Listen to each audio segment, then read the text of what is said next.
ఆ ఎక్స్పీరియన్స్ ప్రకారం ఇక్కడ మా కళ్ళతో చూసినాయి, చెవులతో విన్నటువంటి ఆ చేష్టలను చూసి అలాంటి బోట్స్ తయారు చేయవలసి వచ్చింది ఫర్ ది కపుల్స్.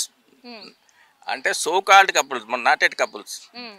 వాళ్ళ కొరకు కపుల్స్ అయినట్టుండి okay, they can come and enjoy here. Lung space ఉంటుంది కాబట్టి గాలి పీల్చుకోవచ్చు. మామూలుగా జిమ్ ఉన్నది, జిమ్ ఆర్టికల్స్ ఉపయోగించుకొని ఎక్సర్సైజ్ చేయొచ్చు. హాయిగా ఈ పార్క్ను చూసి ఆనందపడవచ్చు. అలాంటి కాదు, ఈరోజు వస్తాడు, రేపు కొత్తవాడు, ఇంకొకటి కొత్తవాడు, వాళ్ళు చేసే చేష్టలు అవన్నమ్మా. కాబట్టి ఇక్కడ ఈ హాస్టల్స్ కంట్రోల్ చేయనంత వరకు ఈ సిచ్యువేషన్ పోతలే ముందు మాకు. చాలా కష్టపడి పార్క్ తీసుకున్నారని విన్నాం. చాలా కష్టం, ఒకటి కాదు రెండు కాదు.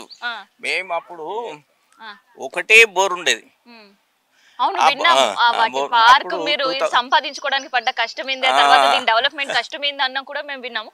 ఇప్పుడు మీ మనవరాళ్ళను మనమళ్ళను ఇంట్లో ఎవరైనా పిల్లలను తీసుకొని వచ్చే పరిస్థితి ఉంది పార్క్?